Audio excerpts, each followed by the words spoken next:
The country of the Philippines has boasted a wealth of stunning natural wonders and a myriad of terrifying stories, from vaguely supernatural to downright spine-chilling. In the past, a street in Manila's biggest city, Quezon, has hosted such scary tales. A particular street, Balete Drive, was named after an endemic tree in the region and has been the subject of numerous paranormal reports and investigations. The Balete trees have been thought in many areas of the country to be dwelling places for supernatural beings, such as the Tikbalang, a half-human, half-horse humanoid.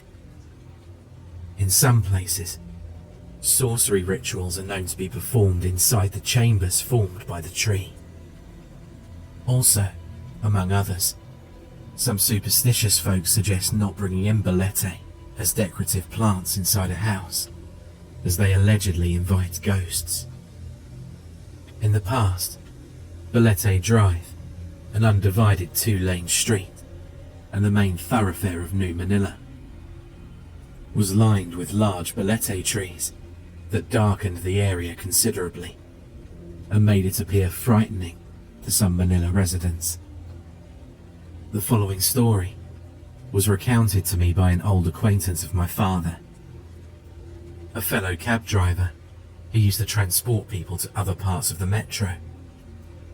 While going through the infamous Balete Drive more times than he could remember. The man's now retired, and he visited my father on an invitation to his 65th birthday. The celebration went as well as anyone could have hoped for. Families and friends that have long been separated apart were reunited. Food and drink were aplenty, and the famous Filipino karaoke blasted through the air. It was 9:30 in the evening when the celebration started slowing down. One by one, guests bade my father farewell, with promises that they'd be there on his next birthday. One of the guests, the old cab driver, had to stay at our place, as it would be too difficult for him to go home that late. The man currently lives in a town in Laguna, a nearby province from Metro Manila, and 100 miles away from our residence in Quezon City. We asked him to stay the night at our home for his own safety and convenience.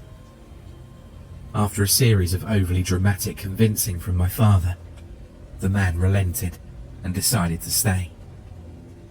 I promised him I'd drive him to the bus terminal to Laguna first thing in the morning. It was past 11 when all of the guests, except for some family members and the old man, had left.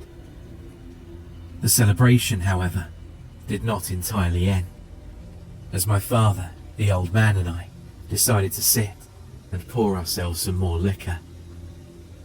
The two old-timers' conversation mostly circled around their time as fellow cab drivers, working for the same operator. As a 31-year-old working man, it was a pleasure to see both my father and his friend reminisce about their past. As inexperienced as I was at that point in my life, I did little to contribute to the conversation. For the most part, I was there as a listener, a passenger on the two old men's trip down memory lane. The conversation and drinking between all three of us lasted until past midnight. I was about to announce to my old drinking buddies that it was time to call it a night, when suddenly, the old man told me to wait, as he'd like to tell a story he just remembered while reminiscing about his past. My father sat straight up, seemingly taken out of his drunken stupor upon hearing his friend's words. "What? You're going to tell us that story again?" my father, in his drunken state, asked. "Yeah, I know I've told you this many times before, but your son hasn't heard it yet. Besides, what better way to end the night than with a good old scary story, eh?" the man added, accompanied by a chuckle. Alright, well, just so you know, my son here is easily spooked. He also drives through that same road. My father jested, aiming to take a jab at my reluctance to listen to scary stories. Especially ones about the infamous street that I knew my father was referring to. Nah, look at your son. He's a grown-up. I'm sure he can take a few scary stories before bedtime. Can you, son? The old man uttered as his face turned towards me. I nodded in confidence. I didn't know what to expect at that point, but I could tell then and there that it would be an interesting story. The old man fixed himself up, trying to shake off some of the alcohol in his system from a long night of drinking. All right then, here's my story. A true life experience when I was still young, in the mid-70s. When I was in my mid-30s, if I remember correctly. Still driving a cab with your father. His face once again turned in my direction. This was when I encountered something I thought only existed in horror movies or novels. An encounter which, at that time, I seriously thought would be the end of me. He said this with a more somber tone. The old man's name was Rico, and this was his story. It was close to midnight when Rico, driving a cab assigned to him, found himself driving along the desolate stretch of Belette Drive. The streetlights flickered, casting eerie shadows from the towering Belette trees that lined the road. He hated taking this route due to its infamy. Not only due to alleged hunting, but mainly due to the street's poor lighting, mostly obscured by the tall Belette trees. The area was known to be accident-prone, and tragedies involving all sorts of motorists are reported almost monthly. His last passenger had insisted it was the quickest way to her destination. A young lady, dressed in a bright red gown, trying to get to a college prom held at a convention centre within the nearby University of the Philippines campus. Rico dropped his passenger off at the main gate and contemplated going back the same way he came, as doing so would allow for the shortest time to exit Belette Drive. Then he remembered the time. It was 10:15, and he was supposed to be at home by 11.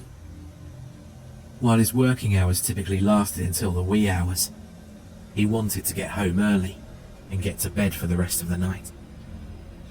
He needed to wake up early the following morning, as he had to drive someone to an international airport. This basically means that going back to the portion of the streets where he entered would require him to take a longer route back home. The alternative was to take the rest of Belette Drive, exiting at a main highway leading up to his residence in Caloocan. While very unappealing, this option would cut his travel time by about half an hour. After much contemplation, Rico decided to continue traversing Belette Drive. If I just focus my attention on the road and don't think of the stories, I should be able to exit the street in no time, he said to himself, trying to suppress his apprehension. Besides, those are just stories. Urban legends shared among friends on a drinking binge, he added. And so, Rico went on to take the remaining distance out of Belette Drive. The night was dark, and the moon hung low in the sky, casting a pale light over the road. The only sound was the engine's hum and the occasional rustle of leaves. He glanced at the clock. It was late, and he was still far from home. He turned up the radio, hoping some music would ease his tension, but the signal was weak. Only static filled the air. Rico focused on the road ahead. Just a few more kilometers, he thought. However, the darkness seemed to stretch endlessly.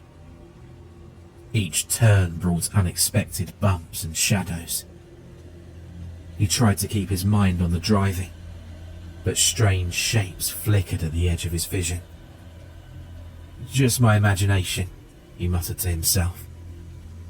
Still, he couldn't shake the feeling that something watched him.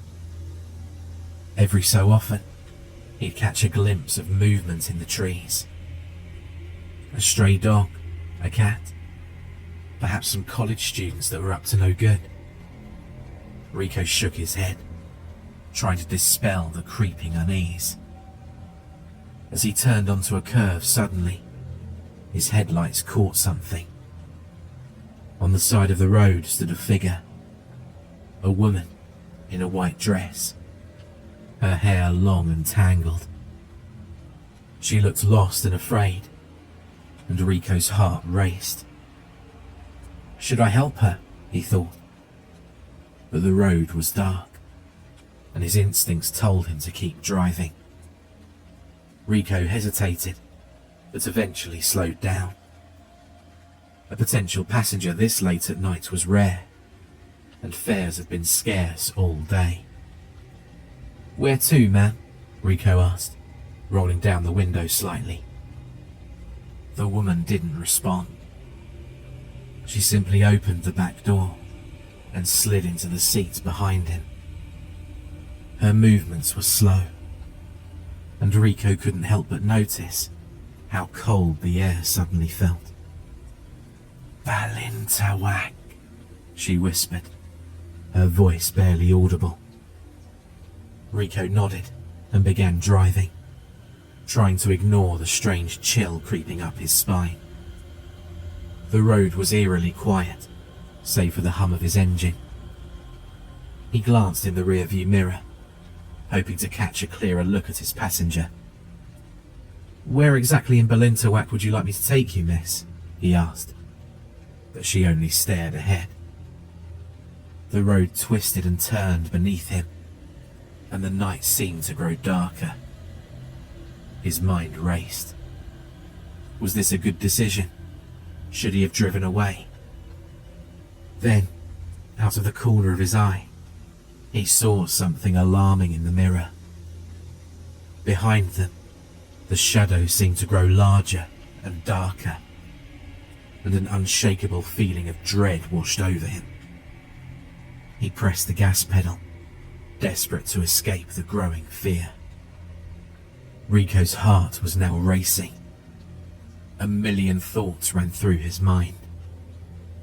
The lady in white still hadn't spoken a word since providing her destination.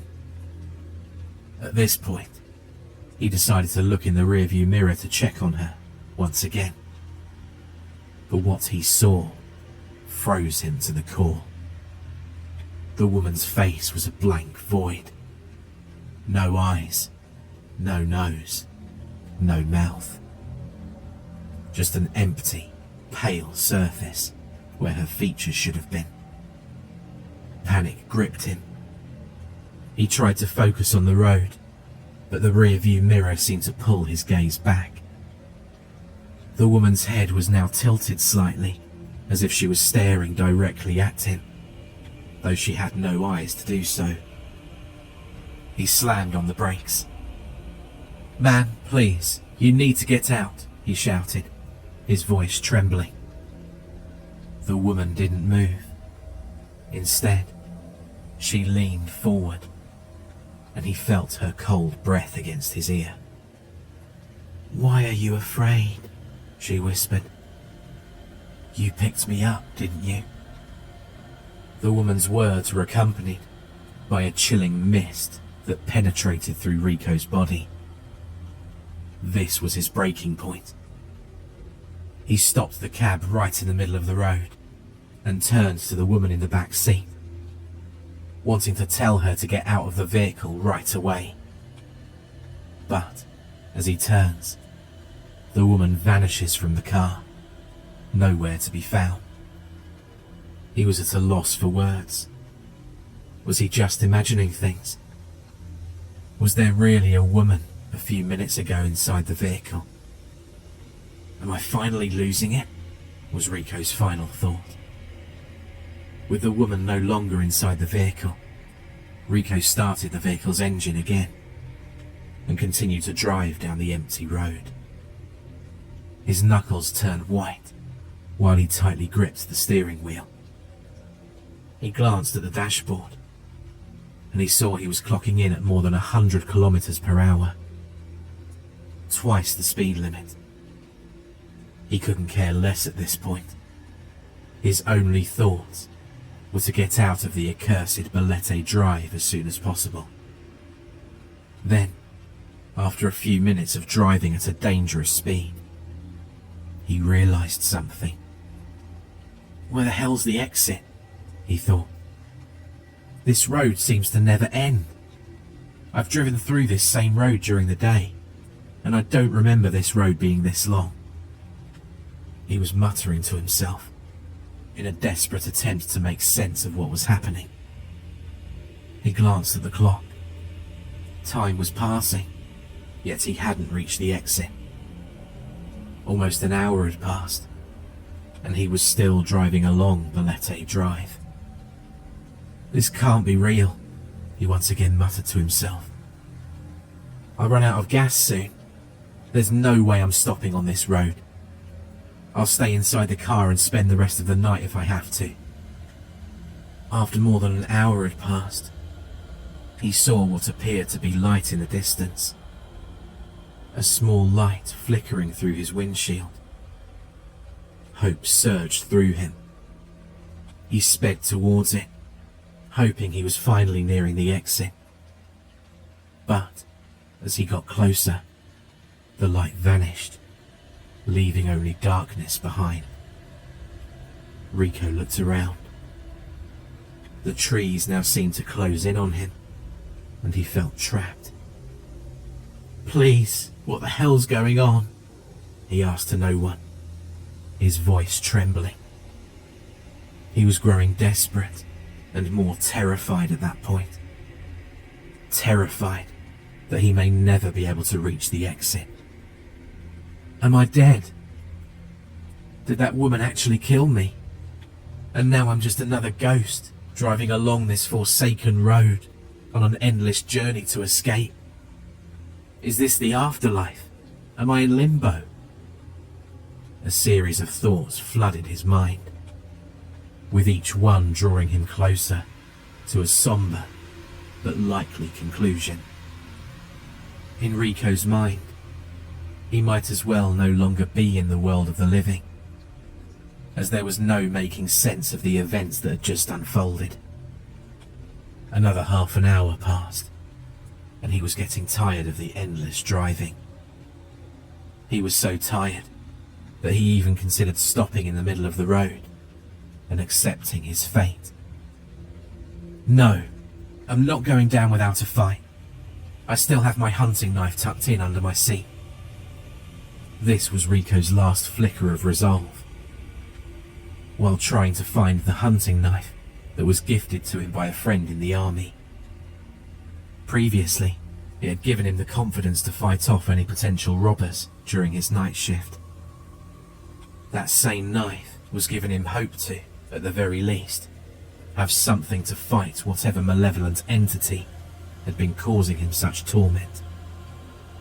A few more minutes had passed, when suddenly, his headlights caught something. He hit the brakes. Now, standing in the middle of the road, was the same woman in a white dress, her hair long and tangled. Rico screamed out loud as he hit the gas and tried to drive around her. Just as he was about to pass, she instantly vanished into thin air. Rico, however, didn't stop driving. He wasn't picking up the same scary lady this time. He continued to drive. The road was now getting even narrower, with a steep drop on one side. He pressed on, his knuckles whiter than ever. The figure appeared again at several more turns, always maintaining the same distance. His hands trembled as he struggled to maintain control of the car.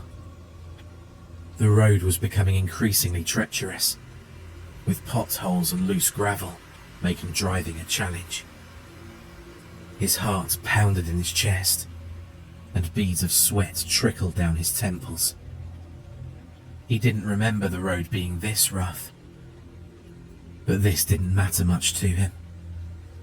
In his mind, he might as well have veered off course, ending up in a remote, secluded road that may very well lead to his eventual demise. Rico, however, kept driving. Not a moment had passed when he suddenly felt an all too familiar sensation. The sensation that someone was with him in the vehicle. The atmosphere inside almost instantly turned chilly, accompanied by a subtle but audible breathing in the back seat. "You're here again, aren't you?" Rico remarked, with a now surprisingly braver tone. The events leading up to that point had exhausted him of all of his fears. He somewhat became desensitized to the woman's presence, and he'd long come to an understanding that if this was going to be his end, then so be it. But he intended to fight back, whether it be using his knife or any other means that would at least give him comfort that he went down like a man, fighting. I just want to go to my family," came a chilling voice from the back. Will you take me there, mister?" "Where? To Balentawak," Rico calmly responded, trying to sound as casual as possible. Yes, Balentawak." All right, I can take you there. But you see, you have to pay a fare for me to take you there, you know," he added, while now trying to display his usual self as a taxi driver. There was no response from the woman in the back, however. "You see here, this is what we call a taximeter," he continued speaking, while tapping on the taximeter. Still, there was no response from the passenger. "This thing here clocks in the distance we've travelled and calculates how much it'll cost," he went on, without paying any mind to his passenger's silence.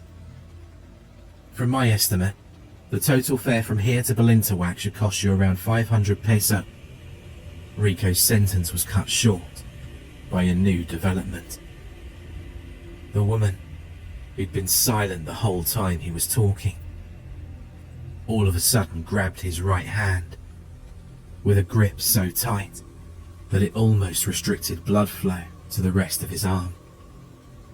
The woman's unexpected move caused panic in him, shattering his initial facade of calmness and fearlessness. The man frantically tried to shake his right hand to remove the woman's vice-like grip, to no avail. The woman's hand felt ice cold. So cold, it delivered a level of pain to his entire body that he never knew he would get to feel. "Get off of me, you wretch," Rico commanded, while trying to steer the vehicle from going off of the road. The woman, however, did not relent, and finally blared something in Rico's ear. "Take me to Balintawak." The words were so loud that Rico could feel his eardrums shattering as the vehicle's glass windows and windshield vibrated, about to break at any second. He instinctively reached out for the hunting knife, tucked safely underneath the driver's seat with his left hand, momentarily letting go of the steering wheel. He effortlessly unsheathed the knife from its scabbard and, with all of his might, stabbed the woman's hand that was holding his right arm. The knife, however, failed to even penetrate her skin. It would seemingly bounce off of her arm with every stab that he attempted. Rico, seeing that his attacks didn't work on her arm, attempted to stab his attacker in the face. The car at this point had been swerving from left to right, with Rico's remaining free hand alternating between attacking the woman and manning the steering wheel. With the remaining strength he could muster, he took one full swing with the knife at her face. The almost 90-degree left hook landed on its intended target. While he couldn't exactly tell where the tip of the knife landed, he surmised that it was somewhere on the lower left eye of the woman. To his horror, though, even this long-winded attack did no damage to the woman in the back. She didn't budge and continued her vice-like grip on his right arm while wailing the same words as before. At this moment, he realized that the woman isn't simply a ghost. She's a malevolent entity feeding on his fear, slowly draining his life force with every second her cold, bony hand clutches into his. Left with no other choice, he turns to other means he knew could potentially ward off ghosts and evil spirits. Prayer. Up until that point, he'd never considered himself a religious person. Although born and raised as a Roman Catholic, he rarely attended church or mass. However, he spent all 4 of his high school years at a Catholic school. During those years, he learned to memorize common prayers and other religious incantations that surprisingly stayed with him even now. Not being able to make the sign of the cross using his right hand, he did so with his left. This time, he decided to fight the entity not with physical force, but with his will. Anything to repel the malevolent spirit. The struggle became a terrifying battle of wills, a fight for his sanity and his life, as the eyeless woman in white relentlessly tried to pull him into the darkness. The woman, however, is undeterred, and the car becomes a battleground between the driver's unyielding strength and a demon eager to claim its next victim. In a race against time, he doubles down on reciting prayers from his childhood, testing his courage as the woman now seemingly tries to take control of the taxi, steering it towards a ditch in the side of the road. Desperate and determined, he tries to invoke ancient verses that resonate with divine strength. The woman, who now resembles more of a demonic entity, roars in fury, but his unwavering strength begins to weaken its hold. With a final, resounding chant, Rico confronts the demon head-on, channeling all of his hope and courage into one last attempt. And when the tussle between Rico and the now demon-looking woman seemed to never end, a saving grace unexpectedly came.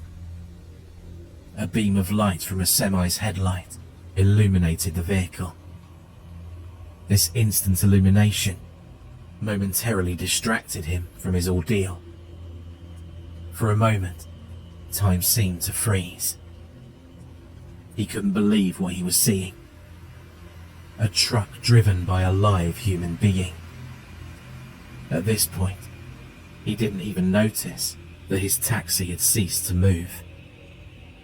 He'd somehow managed to hit the brakes amidst the chaos and halted the vehicle to a full stop on his side of the road. Then, in only a matter of a few seconds, his awareness returned to the tribulation at hand.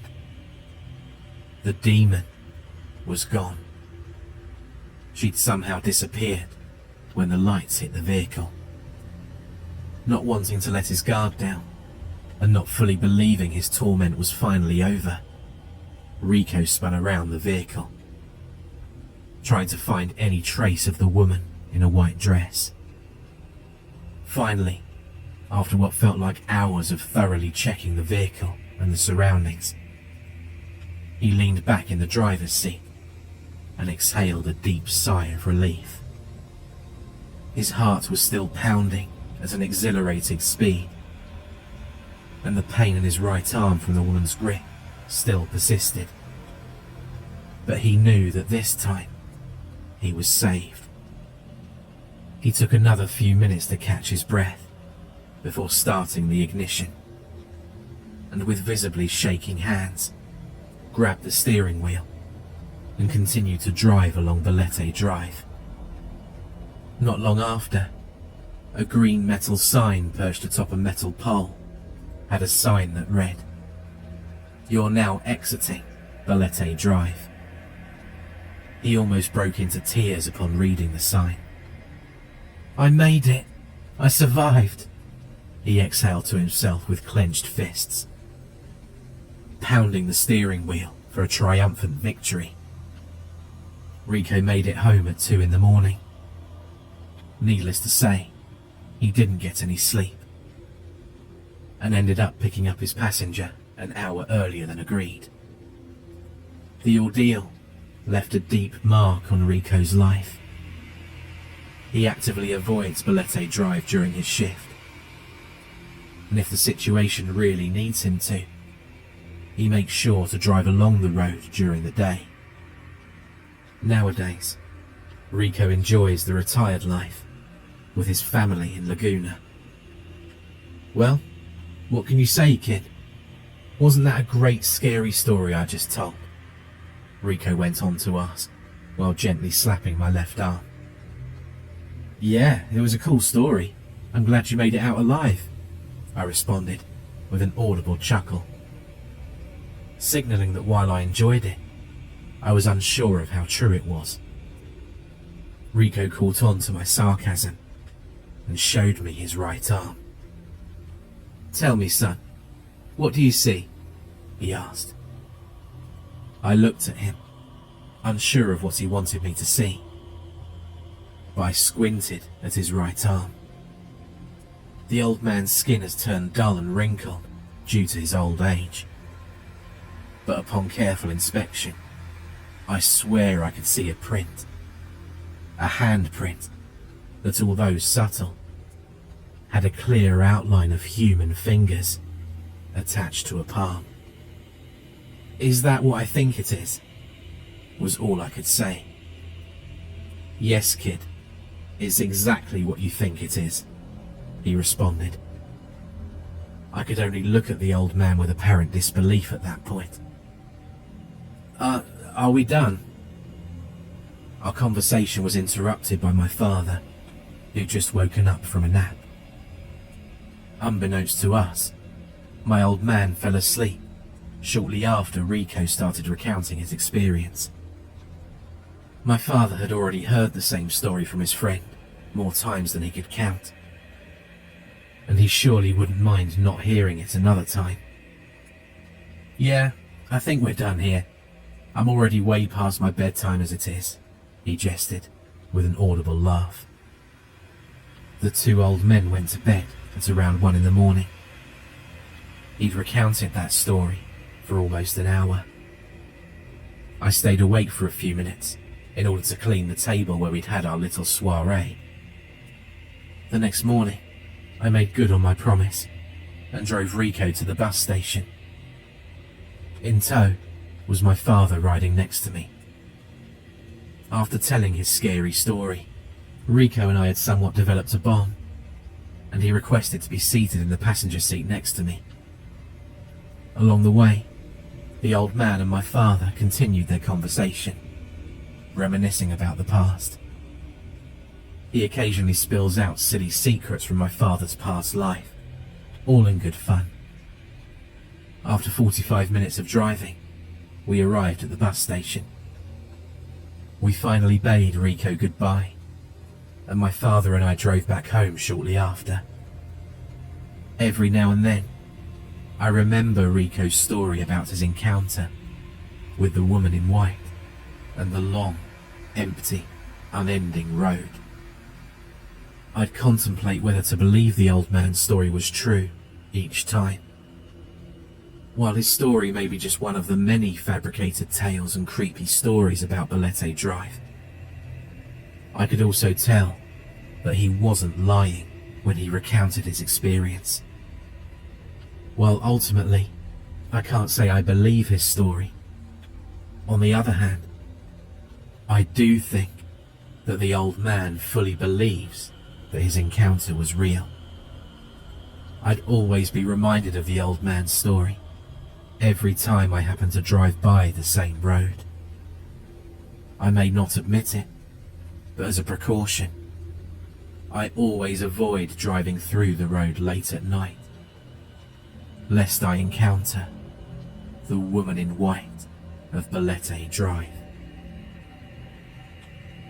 For more terrifying creepypasta horror stories, check out the playlist or the video on screen.